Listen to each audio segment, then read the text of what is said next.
In the Song dynasty, China was embellished with the new art form of scholar gardens.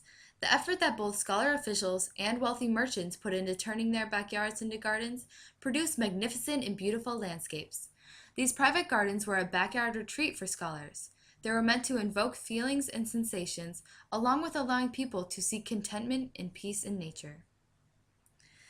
An interest in Chinese gardens started all the way back in the Shang dynasty. Back then, in ancient times, the main uses of Chinese gardens were for hunting and for communion with the spirits. After a while, though, people started to turn away from blindly worshiping supernatural powers and instead focus more on really understanding and enjoying the beauty of nature. By the time the Han Dynasty came, garden construction was brought to a new level under Emperor Han Wu. He personally oversaw the construction work in order to show absolute authority. The Shanglingyuan, or the Upper Woods Garden, had a great influence on the art of garden construction in later China. This building had many buildings, passageways, corridors, bridges, and pavilions. There were also separate palaces and gardens for the cultivation of flowers and plants, enjoyment of music, dog racing, and the planting of weeping willows. They were all for the emperor's pleasure. After the fall of the Eastern Han, Buddhism became very popular in China. The Buddhist beliefs of losing themselves in the beauty of nature and priding themselves in the cultivation of personality influenced the start of private gardens. The Tang overthrew the Sui dynasty and set up a great unified feudal empire. Because the Tang rulers adopted a policy of developing production and stabilizing society as a whole, agriculture developed. The economy flourished and the whole political situation was stabilized. China became prosperous as never before. The Song dynasty is when Confucian scholars started creating these gardens as an art form. In these scholar gardens, there are four different elements that they are composed of: stone, water, plants, and architecture. The first element is stone. Stone is considered the skeletal structure of the garden, and they lined paths, edged ponds, and also symbolized mountains. Some stones were even brought to these gardens for their uniqueness. Most of these unique stones were taken from lake beds because they had been worn by water and formed into different shapes. The formations could be made and interpreted by people to engage the imagination. Along with having large stones and rocks in the garden, small pebbles of different colors were also used to create designs on garden pathways. The next element is water. Water symbolized the circulatory system, and it also provided vital energy to a garden. Because water shimmers and will reflect images, it could provide multiple viewpoints for things such as the architecture and plants, and could be enjoyed by anyone looking.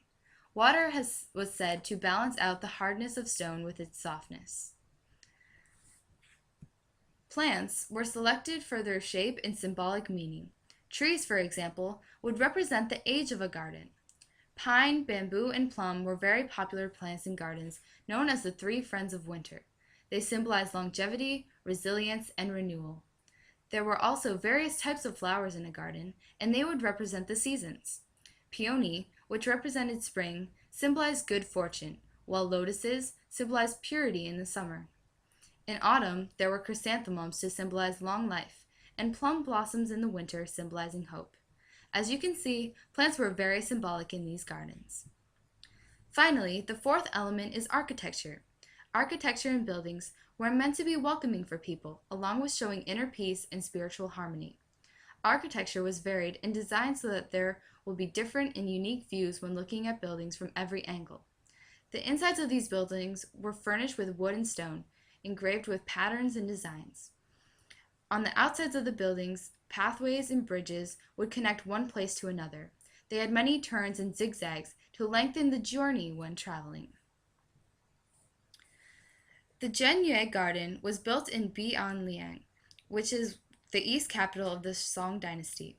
It was most well known and also most representative of all the imperial gardens in the Song dynasty. The Zhenyue Garden occupies an important place in the history of classic Chinese gardens. It is reputed to be the most beautiful under the heavens and the most excellent of all times. Chinese gardens have artistic and cultural heritage that also directly influence the neighboring countries of Korea and Japan. Japanese gardens have their own unique national traits, and have continuously absorbed the essence of classic Chinese gardens.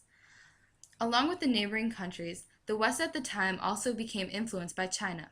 Chinese ceramics, wallpaper, embroidery, garments, furniture, and architecture became very popular in Europe, especially countries such as France, Germany, England, and Russia. Overall, the creations of these scholarly gardens has changed Chinese landscape and also influenced many other countries. Beautiful, beautiful and magnificent gardens have been created in China and they can still be enjoyed by many visitors today. Thank you.